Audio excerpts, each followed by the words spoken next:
The GOP is one step closer to getting their tax reform. Plus, we'll have a live look at the annual Uptown for the holidays festivities. And in sports, high school and college basketball seasons are in full swing. We'll preview local games. Newswatch starts right now. Multiple congressmen are facing sexual harassment allegations, while Matt Lauer responds to his. Good evening, I'm Michaela Marshall. Thanks for joining us. We'll get to those stories next, but first, the GOP's tax reform plans are starting to pick up. Republican senators are moving ahead with their plan to reform the tax system. They hope to have a vote on the plan before the end of the week. Omar Jimenez reports on the state of the Republicans' tax plan and what's to come next. We're on the cusp of a great victory for the country. Republicans one step closer to getting their tax reform across the finish line. It's almost ready to take out of the oven. Yeah, we're going to get there. It's just a matter of how we get there. A major sign of progress, Senator John McCain now saying he's on board. Up until this point, he's kept his position on the bill under wraps. In a statement, he says, "I believe this legislation, though far from perfect, would enhance American competitiveness, boost the economy, and provide long overdue tax relief for middle-class families." Republicans have 52 members in the Senate and can only afford to lose 2 votes if they want to get this passed. Going down the home stretch, headed toward the finish line either late tonight or early tomorrow. It would still need to be reconciled with the notably different House version once passed. Once they do, as the majority indicated yesterday, we will move to go to conference committee as soon as possible. House Republicans passed their version of tax reform before Thanksgiving. As the legislative calendar winds down, efforts on passing a budget to keep the government open threaten to complicate the tax reform push, but Hill Republicans are planning a short-term spending bill to push that deadline further down the road, keeping the focus on taxes and what would be a signature legislative achievement for Republicans. In Washington, I'm Omar Jimenez. In the White House briefing, Sarah Sanders says the tax reform could take out a lot of deductions that currently benefit the president and his family. Republican Texas Congressman Joe Barton is not running for re-election. This comes after a nude photo of him surfaced online earlier this month. And last week, Barton apologized for not using better judgment while separated from his wife and in consensual relationships with women. Congressman Barton was first elected in 1984, and he is one of the longest-serving Republicans in the House.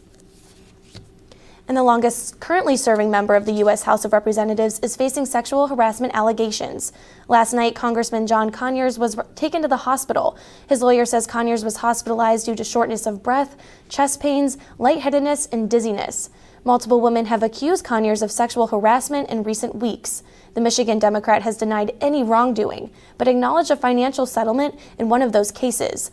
The House Ethics Committee announced last week it has opened an investigation into the allegations, and Minority Leader Pelosi spoke about the allegations during her weekly briefing. It's very sad. The brave women who came forward are owed justice. I pray for Congressman Conyers and his family and wish them well. However, Congressman Conyers should resign. Representative Pelosi wasn't the only one calling for a resignation. House Speaker Paul Ryan says Conyers should resign immediately. An Army veteran is accusing Senator Al Franken of inappropriately touching her. Stephanie Kemplin says Franken groped one of her breasts during a photo op in Kuwait back in 2003. Franken was in the Middle East on a USO tour when she says the incident happened. Franken has been accused by multiple women of sexual misconduct. A spokesperson for Franken says he takes thousands of photos and has met tens of thousands of people, and that he has never intentionally engaged in this kind of conduct.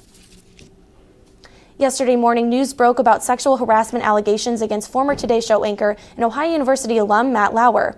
Today, he is responding to these sexual harassment accusations, costing him his job at NBC News. In a statement, the former Today Show host writes, quote, "There are no words to express my sorrow and regret for the pain I have caused others by words and actions. To the people I have hurt, I am truly sorry. As I'm writing this, I realize the depth of the damage and disappointment I have left behind at home and at NBC." Lauer continues, quote, some of what was being said about me is untrue or mischaracterized, but there is enough truth in these stories to make me feel embarrassed and ashamed. I regret that my shame is now shared by the people I cherish dearly. Lauer concludes, quote, "Repairing the damage will take a lot of time and soul searching, and I'm committed to that effort. It is now my full-time job. The last 2 days have forced me to take a very hard look at my own troubling flaws. It's been humbling. I'm blessed to be surrounded by the people I love. I thank them for their patience and grace."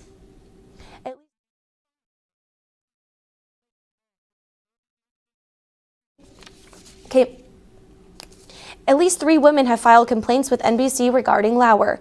The initial complaint came Monday night, and 2 others have come forward since Lauer was fired yesterday. And the New York Times and Variety are detailing these disturbing allegations from several current former female workers. To recap, a former NBC employee says in 2001, Lauer summoned her to her office, locked the door, and sexually assaulted her.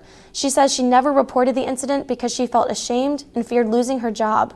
One woman says Lauer gave her a sex toy and then detailed in a note how he wanted to use it on her.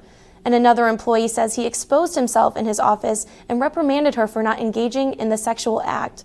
Yet another female employee says Lauer began sexually harassing her in 2014 at the Sochi Olympics, and it continued after that assignment. All accusers are remaining anonymous. 10 current and former employees are telling Variety that Lauer was fixated on women, especially their bodies and looks, and was known for making lewd comments verbally or over text messages. Variety quoted several staffers who said they tried to alert executives about Lauer's behavior. In response, NBC says we can say unequivocally that prior to Monday night, current NBC News management was never made aware of any complaints about Matt Lauer's conduct. Current Today Show anchors expressed their shock, heartbreak, and sadness over the news. But NBC may have known for weeks that damaging stories were coming, as Variety has been investigating Lauer for at least 2 months. This isn't the end of the story, no. We believe that there will be more women coming forward, and we believe there will be more evidence about who knew what when that will come out in the reporting in the days to come. NBC has not said who will replace Lauer, who hosted the Today Show for more than 20 years and had about a year left on his contract.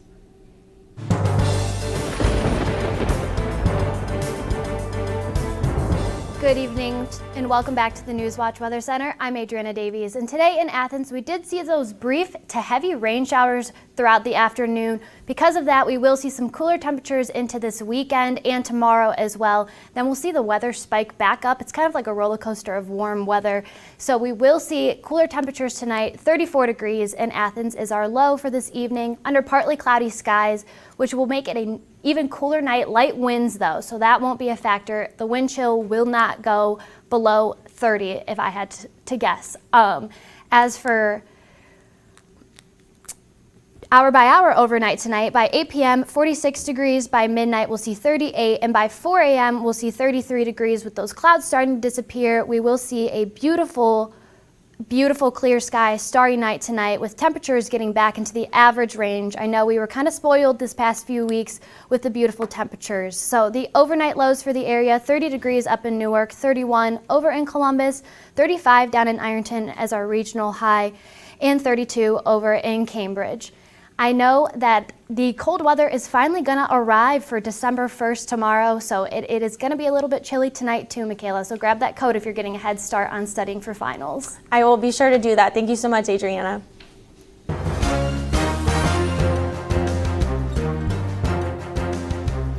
Ohio Attorney General Mike DeWine announces he will be running for governor next year. DeWine will join forces with Ohio Secretary of State John Husted to seek the Republican nomination next year. DeWine will seek the governorship, and Husted will go for lieutenant governor. Initially, the two men had both planned to seek the top spot, but at a news conference today, they said teaming up was the best way for them to serve the state and the Republican Party. If I had continued my run for governor, Mike and I would have fought a brutal campaign that would have left the winner bruised and broken, with only a few months to rebuild in time for the general election. Mary Taylor and U.S. Rep. Jim Mernancy are also running on the GOP side. They raised millions of dollars in every county in Ohio. Now the founders of Cops for Kids are being accused of running a sham charity. Yesterday, Attorney General Mike DeWine filed a lawsuit that claims that of the $4.2 million Ohio Cops for Kids collected between 2005 and 2015, only 2% went to charitable donations. The lawsuit seeks to shut down the Charity for Good and ban Telecom Enterprises of Ohio from soliciting in the state. Defendants misled donors and put their own interest above the charitable mission they claimed to support, while collecting millions of dollars from unsuspecting, generous Ohioans. Cops for Kids was founded in 2004 by former North Kingsville Police Chief Charles Hitzel and Thomas Duffy. Neither Duffy nor Hitzel responded to WAB's requests for comment. An Ohio school for students on the autism spectrum is welcoming the holiday spirit. The school is growing a Christmas tree farm in Olmsted Township. It helps teach middle and high school students practical skills in unique ways. The school's director says students prefer learning by being outdoors to sitting in the classroom. They're not looking at it as so much as school, but more, they're just having a great time being able to be outside. They're learning, and they don't really know that they're learning. It's a good feeling of accomplishment and self-gratification. Like, yes, they're happy with what they got, and it's all because of me. This is not the only business the school runs. This past summer, the school students worked at a produce stand. In the fall, it was a pumpkin patch. Proceeds from the sales help fund the school. It's the official start to the holiday season here in Athens, as a tree lighting celebration is underway on Court Street. WOUB's Lily Bradley is there live. Lily, I hear there may be a special guest later tonight. Well, Michaela, it's definitely starting to look a lot like Christmas here on Court Street in Uptown Athens. And I was told that Santa would be paying a visit. I can confirm that. I've seen him live and in person. He's going to be here. He's going to be here around 8 o'clock tonight. But Santa's just the start of this celebration. All of this, it's part of the Athens annual Uptown for the holiday celebration. There's horse-drawn carriage rides, ornament making, and face painting. All of the local businesses are open for holiday shopping. Some even have refreshments and cookies and hot chocolate for everyone to come in and enjoy. Now, the holiday celebration will continue throughout the entire month of December. The Athena Cinema here on Court Street will be playing Christmas movies. Tonight is a double feature starting at 7 p.m. of How the Grinch Stole Christmas and A Year Without Santa Claus. Admission to those movies is free with a donation of a non-perishable food item. Now, donated will be delivered to the Athens County Food Pantry. Our favorite Christmas classics big screen include Home Alone and Christmas Vacation. Now, Court Street has been packed with people walking up and down. There's lots of horse carriages coming through, lots of people smiling, lots of holiday cheer. Michaela, people are definitely getting into the holiday spirit. Reporting live on Court Street tonight, I'm Lily Bradley, WOUB News. Thank you so much, Lily. That definitely looks like a lot of fun. Technology products were the hot item during the holiday shopping weekend. What devices helped this Cyber Monday become the most successful? And a special Miss Minnesota USA contestant makes history. These stories and more when Newswatch returns. University students really have a huge sense of pride in our campus, in our school, and in our education. People don't come to Ohio just to go to college. They come here to become a Bobcat. It's a really unique atmosphere. Bobcat pride is having that natural camaraderie. Bobcats are just happy to be Bobcats. My favorite time of year at Ohio has to be homecoming. When the alumni come back, you can see that the love of this university doesn't fade. Once you're a Bobcat, you're always a Bobcat. The student body here at Ohio University absolutely is a family. The students support one another. You become this unit, this big, friendly family unit. There's this connectedness. You feel a part of something. Driving in on the highway and just seeing the red bricks and the trees again, it's just like coming back home. There's great students, great professors. You just walk around campus and think, oh my gosh, I can't believe I go here. I feel like I matter in the community, and I feel like I matter here at Ohio University. It's home. Athens is home. I knew that I wanted to come to Ohio University from the very first time I visited here. There's something about the campus that grabs you. It was really comforting. Very welcoming. It's one thing to write down your name and your GPA and that kind of stuff and send it in. It's another thing entirely to be here and see how great it is. The campus here is just electric. Absolutely gorgeous. Everything just looked really college-like. I looked at my mom and I said, this is it. And she said, the tour's just started. I said, no, you don't understand. This is it. My professors really care. They care about my grades, they care about my opportunities, they care about my experiences, they want me to succeed. They give those opportunities to the students. My professors have been extremely approachable. Literally, their door is always open. You can go to them with pretty much anything. Everyone knows your first and your last name and where you sit in the classroom. I really never feel like I'm being talked down to or just being taught material. I always feel like I'm having a conversation. And they want to share those opportunities and those experiences with us.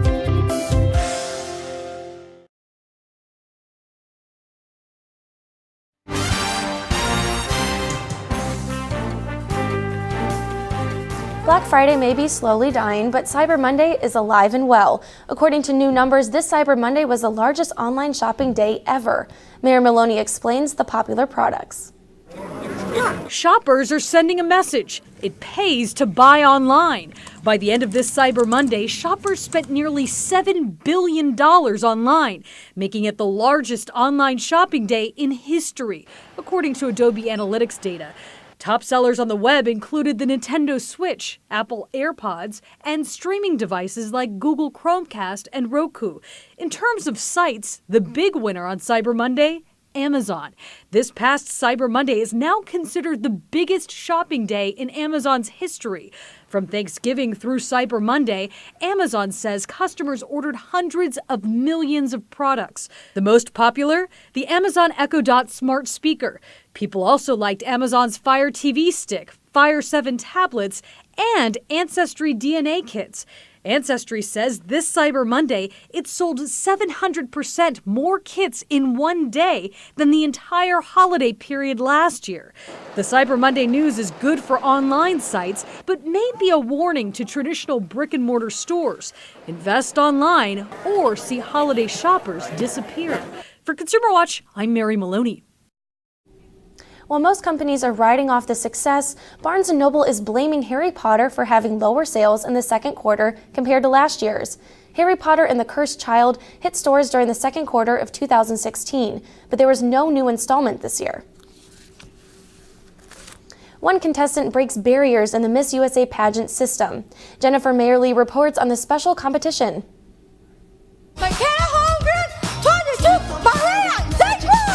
Days after making history, this trailblazer is still beaming. Oh, I'm loving it. I'm loving it. I love pageants, actually. USA is so fun. Michaela Holmgren is the first woman with Down syndrome to compete in any Miss USA pageant. She hopes her message that true beauty begins on the inside spreads. I have special needs, and it's really important. It's really in yourself. Like dream big without limits. Michaela made everyone smile as she authentically walked and waved in her evening gown. And there wasn't a dry eye when her mom joined her on stage. Well, a letter was read honoring Michaela with the Spirit of Miss USA award. There is nothing normal about you. And why be normal when you can be great? Happy tears because my parents are so proud of me. That just moves a mama's heart to see that she was loved so much during this pageant. That was really fun, Dad. Before she went out on stage that night, she texted me and she said, I'm thankful I'm on stage tonight. I will be the awareness that people need. It's not something that hinders her or holds her back, and so that's really inspiring. Michaela proudly took home 2 awards. The second, the Director's Award. I'm gonna keep them. I keep them because I love them so much. Jennifer Mayerly, WCCO 4 News. Right now, Michaela is a student at Bethel University. New research finds arthritis more common than previously thought, and the ages it's seen at more might surprise you. That story is still ahead. And we're talking snow coming up next week. Until then, we're going to see some regular temperatures back to normal for this time of the year and a clear weekend ahead. We'll talk about that and more up next on Newswatch. Professors really care. They care about my grades, they care about my opportunities, they care about my experiences, they want me to succeed. They give those opportunities to the students. My professors have been extremely approachable. Literally, their door is always open. You can go to them with pretty much anything. Everyone knows your first and your last name and where you sit in the classroom. I really never feel like I'm being talked down to or just being taught material. I always feel like I'm having a conversation. And they want to share those opportunities and those experiences with us. Ohio University students really have a huge sense of pride in our campus, in our school, and in our education. People don't come to Ohio just to go to college. They come here to become a Bobcat. It's a really unique atmosphere. Bobcat pride is having that natural camaraderie. Bobcats are just happy to be Bobcats. My favorite time of year at Ohio has to be homecoming. When the alumni come back, you can see that the love of this university doesn't fade. Once you're a Bobcat, you're always a Bobcat. I knew that I wanted to come to Ohio University from the very first time I visited here. There's something about the campus that grabs you. It was really comforting. Very welcoming. It's one thing to write down your name and your GPA and that kind of stuff and send it in. It's another thing entirely to be here and see how great it is. The campus here is just electric. Absolutely gorgeous. Everything looked really college-like. I looked at my mom and I said, this is it. And she said, the tour's just started. I said, no, you don't understand. This is it. The student body here at Ohio University absolutely is a family. The students support one another. You become this unit, this big, friendly family unit. There's this connectedness. You feel a part of something. Driving in on the highway and just seeing the red bricks and the trees again, it's just like coming back home. There's great students, great professors. You just walk around campus and think, oh my gosh, I can't believe I go here. I feel like I matter in the community, and I feel like I matter here at Ohio University. It's home. Athens is home.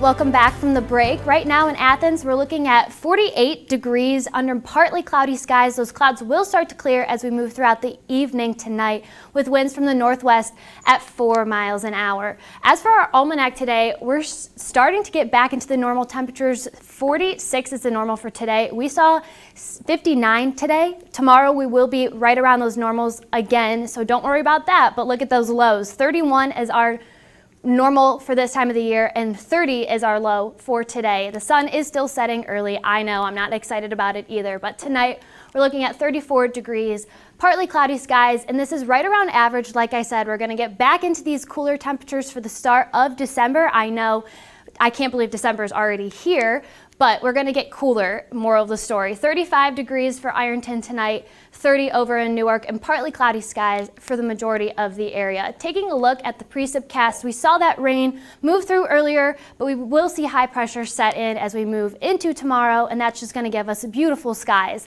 So I know that's going to make it feel a little bit warmer when it won't be that warm. Taking a look at NOAA's winter outlook, right in Athens, you can see it's kind of in between the above average to going to be pretty average winter. So we might see a little bit warmer temperatures for the majority of the winter. But if you're from Cleveland like I am, don't bank on anything because the lake just ruins everything for us. As for the bus stop tomorrow morning, 31 degrees, really chilly start to the day with clear skies too. So those light winds are going to make it feel a little more bearable. The wind chill isn't going to be way any colder, so don't worry about that. Mostly clear skies. Hour by hour for tomorrow, we'll see 31 by 8 a.m., 44 by noon, and then by 4 p.m. we'll see 47 degrees with those clear skies, like I said. 46 is our high for tomorrow, the first day of meteorological winter, so it's finally going to start to feel like winter. Light winds will carry over tomorrow as well. 50 down in Ironton. If we're lucky, we might hit that 50 mark. 50 over in Ripley as well. I'm just tripping over my words. Mostly clear skies for everyone tomorrow as well. Taking a look at the week ahead, 53 on Sunday, and then we will see a little bit of a temperature spike into Monday. 55 on Tuesday, and then Wednesday is my favorite, 40 degrees with a slight chance for snow. So we have to keep our eye out for that rain into Tuesday night. That will start to turn into snow as we move throughout Wednesday morning. I don't think it's going to stick just yet, but we are going to start to cool off. Duncan? How's it going, everyone? I'm Duncan Goldberg. And today on sports, we have a lot of basketball to dive into as boys high school action starts tomorrow and girls action, well, it continues tonight. And even more action tomorrow night as Ohio University men's basketball team, they will look to rebound from their loss this past Tuesday. We will be diving into tomorrow's matchup. Body here at Ohio University absolutely is a family. The students support one another. You become this unit, this big, friendly family unit. There's this connectedness. You feel a part of something. Driving in on the highway and just seeing the red bricks and the trees again, it's just like coming back home. There's great students, great professors. You just walk around campus and think, oh my gosh, I can't believe I go here. I feel like I matter in the community, and I feel like I matter here at Ohio University. It's home. Athens is home. Ohio University students really have a huge sense of pride in our campus, in our school, and in our education. People don't come to Ohio just to go to college. They come here to become a Bobcat. It's a really unique atmosphere. Bobcat pride is having that natural camaraderie. Bobcats are just happy to be Bobcats. My favorite time of year at Ohio has to be homecoming. When the alumni come back, you can see that the love of this university doesn't fade. Once you're a Bobcat, you're always a Bobcat.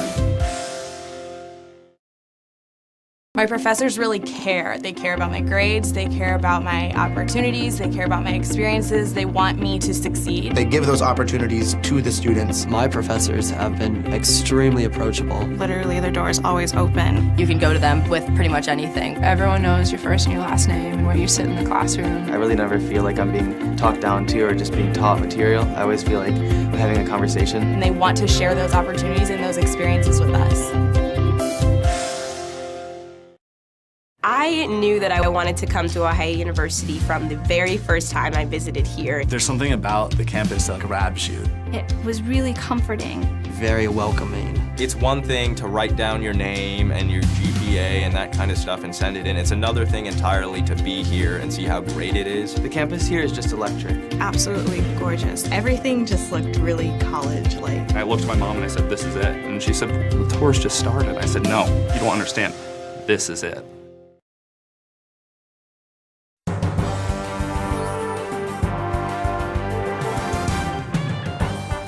Welcome back. I'm Duncan Goldberg. The Ohio University men's basketball team will be looking to stay above the 500 mark tomorrow night as they will be hosting Copen State at 7 p.m. tomorrow night in the Convocation Center. The Bobcats are currently 3-3 on the young season, but have been dealing with some big-time injuries in Jason Carter and Kevin Mickle. And Copen State, well, they will be looking for their first win on the season as they have started their season off with 6 straight losses. And Copen State has only had one game where they have been within 24 points of their opponent's final score. Now staying on the hardwood, but switching to the high school level, the boys basketball team in the TVC Hocking and the TVC Ohio will be finally kicking off their basketball seasons tomorrow night. And there will be a total of 8 teams in action. For the TVC Ohio, the teams starting their season are the Athens Bulldogs, the Alexander Spartans, the Vinton County Vikings, the Wellston Rockets, the Meigs Marauders, and the River Valley Raiders. And for the TVC Hocking, the list is a little bit smaller as only 2 teams will be starting their season are South Gallia Rebels and the Eastern Eagles. Now the 2 top teams in the TVC Hocking and the Waterford Wildcats and the Trimble Tomcats, they won't be starting their season until a week from tomorrow on December 8th. Both teams have duked it out for the top spot the past few years. And switching from boys to the girls, tonight 3 Hardwood Hero girls teams will be in action tonight. The Eastern Lady Eagles will be traveling to Warren High School to start out their season, while the Trimble Lady Tomcats will be heading to Wellston High School, and the Meigs Marauders will travel to Racine to take on the Southern Lady Tornadoes. The Lady Marauders are the only team in action who have already played this season as they fell to Morgan Lady Raiders 64-38. Now onto the national landscape. Colin Kaepernick, he is back in the headlines as he was awarded this year's recipient of the Sports Illustrated Muhammad Ali Legacy Award. This award, it typically goes to sports figures who have used their platform to initiate change over a span of time. Kaepernick, he expected to be honored at this year's Sports Illustrated Sportsperson of the Year awards show, where he is also expected to be attending. And even though he is being honored the award, he is still without an NFL job this season. Adriana, back to you. Thank you, Duncan. Tonight in Athens, our low is 34 degrees with partly cloudy skies. This is right around average for this time of the year. As for tomorrow, 46 degrees as our high, the first day of meteorological winter, so we're going to start feeling like winter. And taking a look at the week ahead, 60 by Monday, and then we'll start to see a chance for snow into next week. Michaela? Thanks so much for that final look at our forecast. And that does it for our broadcast this evening. Thanks for watching. I'm Michaela Marshall. Stay tuned for the PBS NewsHour coming up next. And remember, you can find the latest news anytime at WOUB.org. Have a great night.